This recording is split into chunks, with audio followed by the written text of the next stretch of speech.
परम सत्कारयोग साध संगत जी, अपनी रसना पवित्र करिए ते आखिए तान सेरी सतगुरु जगजीत सिंह जी, तान सेरी सतगुरु उदय सिंह जी। साध संगत जी, आज दी साखी दा सिरलेख है अखां दा अनोखा इलाज। संत बलवंत सिंह जी, सूबा सुखदेव सिंह जी दे पिता जी ने श्री सतगुरु जगजीत सिंह जी की किरपा की गल सुनाई कि किस तरह श्री सतगुरु जगजीत सिंह जी सच्चे पातशाह जी ने उन्होंने वड्डे भाई सौदागर सिंह दी बंद हो चुकी नेत्र जोत ठीक की। घटना इस तरह है, लगभग 23-24 साल पहला संत बलवंत सिंह जी बाली नगर वालियां दे वड्डे भरा सौदागर सिंह दी नज़र बंद हो गई। बड़ी ही परेशानी हुई। नेत्रा नाल ही सारा संसार हुंदा है। बिना नेत्र जोत तो सब कुछ हनेरा ही हनेरा। इलाज शुरू हो गया।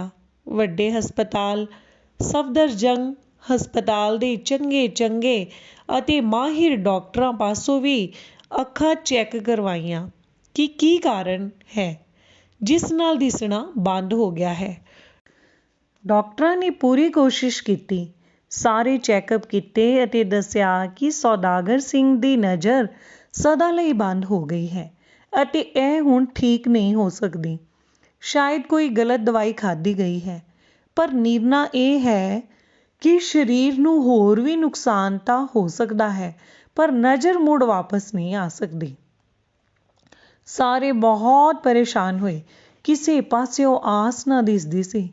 आखिरकार पूसा रोड दी 11/10 वाली कोठी च जदों श्री सतगुरु जगजीत सिंह जी आए हुए सन, चरना भी चर्ज हुई। सच्चे पातशाह जी, सौदागर सिंह दी निगाह चली गई है जी, किरपा करो यह ठीक हो जावे।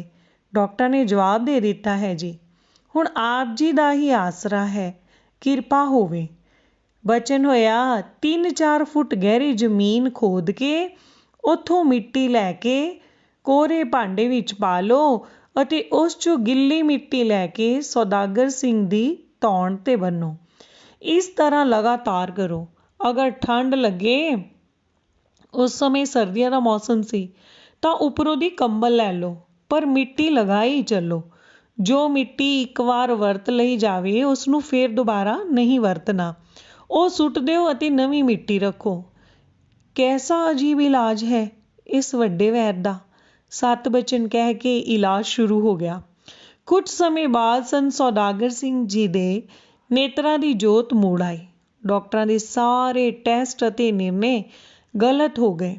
संत बलवंत सिंह जी दसदे हन, पहला नालों भी ज़्यादा भाई साहब नूं दिसना शुरू हो गया। छेती संत सौदागर सिंह जी बिल्कुल राजी हो गए। कई साल बाद भी कई वारी सच्चे पातशाह जी संत बलवंत सिंह होरां नूं पुछदे, तेरे भरा दी नज़र दा की हाल है। जून 1992 विच संत सौदागर सिंह जी परलोक सिधार गए, पर जो चमत्कारी इलाज सतगुरु जी ने संत बलवंत सिंह जी दे वड्डे भरा दा कीता सी, उस बारे वो अजे भी विस्मादत हन।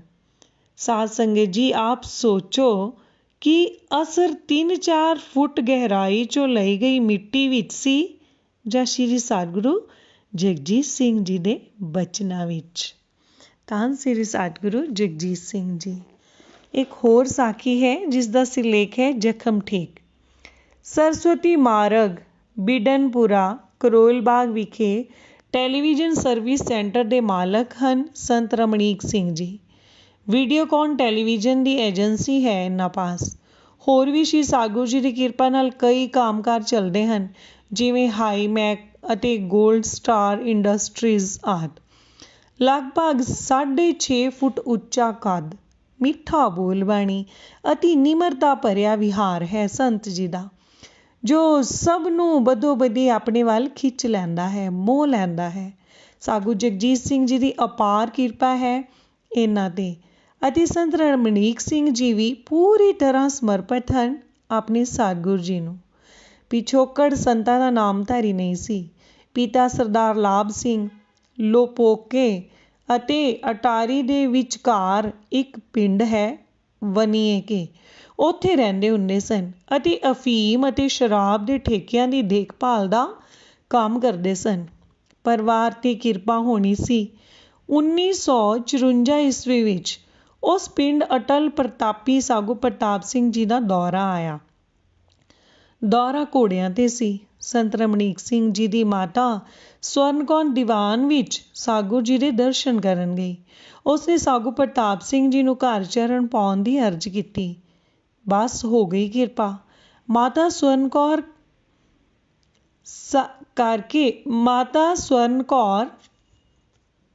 ਕਰਕੇ ਸਾਰੇ ਘਰ ਦੇ ਕਰਮ ਹੀ ਬਦਲੇ ਗਏ। ਸ਼੍ਰੀ ਸਾਗੂ ਪ੍ਰਤਾਪ ਸਿੰਘ ਜੀ ਸਰਦਾਰ ਲਾਭ ਸਿੰਘ ਨੂੰ ਪਰਿਵਾਰ ਸਹਿਤ ਸ਼੍ਰੀ ਜੀਵਨ ਨਗਰ ਲੈ ਆਏ ਅਤੇ ਇੱਥੇ ਆ ਕੇ ਉਹ ਸੇਠ ਗੁਰਬਖਸ਼ ਸਿੰਘ ਦੀ ਜ਼ਮੀਨ ਜਾਇਦਾਦ ਦੀ ਦੇਖਭਾਲ ਕਰਨ ਲੱਗ ਪਏ। ਸੰਨ 1960 ਵਿੱਚ ਸਰਦਾਰ ਲਾਭ ਸਿੰਘ ਦਿੱਲੀ ਆ ਗਏ ਅਤੇ ਪਟੇਲ ਨਗਰ ਇਲਾਕੇ ਵਿੱਚ ਰਹਿਣ ਲੱਗੇ। ਕੰਮ ਇੱਥੇ ਵੀ ਉਹੀ ਸੀ, ਸੇਠਾਂ ਦੀ ਜਾਇਦਾਦ ਦੀ ਦੇਖਭਾਲ ਦਾ। 1981 ਵਿੱਚ ਸਰਦਾਰ ਲਾਭ ਸਿੰਘ ਜੀ ਚੜ੍ਹਾਈ ਕਰ ਗਏ ਅਤੇ ਇਸ ਤੋਂ ਕੁਝ ਸਮੇਂ ਪਿੱਛੋਂ ਸੰਤ ਰਮਣੀਕ ਸਿੰਘ ਜੀ ਦੀ ਮਾਤਾ ਸਵਰਨ ਕੌਰ ਵੀ ਬਿਮਾਰ ਰਹਿਣ ਲੱਗ ਪਏ। ਸਿਹਤ ਠੀਕ ਹੋਣ ਦੀ ਬਜਾਏ ਹੋਰ ਨਿਘਰਦੀ ਹੀ ਜਾਵੇ, ਇੱਥੇ ਤੱਕ ਕਿ ਉਹਨਾਂ ਦੇ ਸਰੀਰ 'ਤੇ ਵੱਡੇ ਵੱਡੇ ਜ਼ਖਮ ਹੋ ਗਏ, ਜਿਸ ਨੂੰ ਡਾਕਟਰੀ ਭਾਸ਼ਾ ਵਿੱਚ ਬੈੱਡ ਸੋਲ ਕਹਿੰਦੇ ਹਨ।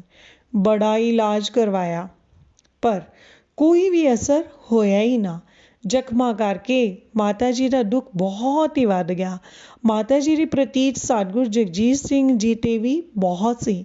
ਇਸ ਲਈ ਆਖਿਰਕਾਰ ਸ਼੍ਰੀ ਸਤਿਗੁਰੂ ਜੀ ਦੇ ਚਰਨਾਂ ਵਿੱਚ ਕਸ਼ਟ ਕੱਟਣ ਦੀ ਅਰਜ਼ ਕੀਤੀ ਗਈ। ਉਨੀ ਦਿਨੀ ਸਤਿਗੁਰੂ ਜਗਜੀਤ ਸਿੰਘ ਜੀ ਦਿੱਲੀ ਦਰਸ਼ਨ ਦੇ ਰਹੇ ਸਨ। ਅਰਜ਼ ਹੋਣ 'ਤੇ ਸ਼੍ਰੀ ਸਤਿਗੁਰੂ ਜੀ ਮਾਤਾ ਜੀ ਨੂੰ ਦਰਸ਼ਨ ਦੇਣ ਉਹਨਾਂ ਦੇ ਘਰ ਪਟੇਲ ਨਗਰ ਆਏ। ਮਾਤਾ ਜੀ ਬੇਨਤੀ ਕੀਤੀ, ਸੱਚੇ ਪਾਤਸ਼ਾਹ ਜੀ, ਮੇਰਾ ਉੱਠਣਾ ਮੁਸ਼ਕਿਲ ਹੈ, ਕਿਰਪਾ ਕਰੋ ਆਪਣੇ ਪਵਿੱਤਰ ਚਰਨ ਮੇਰੇ ਮਸਤਕ ਨਾਲ ਛੁਹਾ ਦਿਓ। ਸਤਿਗੁਰੂ ਜੀ ਨੇ ਮਾਤਾ ਜੀ ਦੇ ਕਸ਼ਟ ਨੂੰ ਦੇਖਦਿਆਂ ਹੋਇਆਂ ਵਾਰੋ ਵਾਰੀ ਦੋਨੋਂ ਚਰਨ ਉਹਨਾਂ ਦੇ ਮਸਤਕ ਨੂੰ ਲਗਾਏ।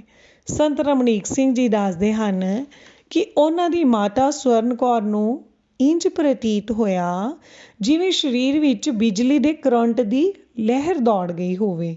ਇੱਕ ਵਿਸ਼ੇਸ਼ ਤਰ੍ਹਾਂ ਦਾ ਪ੍ਰਭਾਵ ਸਰੀਰ 'ਤੇ ਪੈਂਦਾ ਮਹਿਸੂਸ ਹੋਇਆ। ਇਹ ਚਮਤਕਾਰ ਹੀ ਸੀ ਕਿ ਜੋ ਜ਼ਖਮ ਕਈ ਚਿਰ ਤੋਂ ਡਾਕਟਰੀ ਇਲਾਜ ਕਰਦੇ ਰਹਿਣ ਦੇ ਬਾਵਜੂਦ ਵੀ ਠੀਕ ਨਹੀਂ ਸਨ ਹੋਏ, ਉਹ ਬਿਨਾਂ ਕਿਸੇ ਦਵਾਈ ਖਾਣ ਦੇ ਹਫ਼ਤੇ ਵਿੱਚ ਹੀ ਠੀਕ ਹੋ ਗਏ। ਮਾਤਾ ਜੀ ਨੇ ਦਵਾਈ ਤਾਂ ਸਤਿਗੁਰੂ ਜੀ ਦੇ ਚਰਨ ਛੋਹ ਜਾਣ ਉਪਰੰਤ ਹੀ ਖਾਣੀ ਬੰਦ ਕਰ ਦਿੱਤੀ ਸੀ। ਸਭ ਚਕਿਤ ਸਨ। ਇਸ ਕੌਤਕ ਤੋਂ ਲਗਭਗ 2.5 ਸਾਲ ਬਾਅਦ ਤੱਕ ਮਾਤਾ ਸਵਰਨ ਕੌਰ ਜਿਉਂਦੇ ਰਹੇ ਅਤੇ ਉਹਨਾਂ ਨੂੰ ਫੇਰ ਕਦੇ ਕੋਈ ਤਕਲੀਫ ਨਹੀਂ ਹੋਈ। 10 ਜੂਨ 1984 ਨੂੰ ਮਾਤਾ ਜੀ ਵੀ ਸਾਗੂ ਪ੍ਰਤਾਪ ਸਿੰਘ ਜੀ ਦੇ ਚਰਨਾਂ ਵਿੱਚ ਜਾ ਬਿਰਾਜੇ। ਇਹ ਸਭ ਵਿਸ਼ਵਾਸ ਦੀ ਭਾਵਨਾ ਦੀ ਗੱਲ ਹੈ ਜੋ ਮਨੁੱਖ ਨੂੰ ਸਤਿਗੁਰੂ ਪਿਆਰ ਤੱਕ ਲੈ ਜਾਂਦੀ ਹੈ ਅਤੇ ਫਿਰ ਸਤਿਗੁਰਾਂ ਪਾਸੋਂ ਦੈਵਿਕ ਕਿਰਪਾ ਕਰਵਾਉਂਦੀ ਹੈ। ਸੰਤ ਰਮਣੀਕ ਸਿੰਘ ਜੀ ਦੀ ਮਾਤਾ ਸਵਰਨ ਕੌਰ ਜੀ ਦੀ ਪ੍ਰਾਪਤ ਕੀਤੀ ਸਤਿਗੁਰ ਬਖਸ਼ਿਸ਼ ਨੂੰ ਅੱਜ ਵੀ ਆਪਣੇ ਹਿਰਦੇ ਵਿੱਚ ਵਸਾਈ ਬੈਠੇ ਹਨ। ਸਾਰੇ ਹੀ ਆਖ ਲਈਏ, ਧੰਨ ਧੰਨ ਸ੍ਰੀ ਸਤਿਗੁਰੂ ਜਗਜੀਤ ਸਿੰਘ ਜੀ।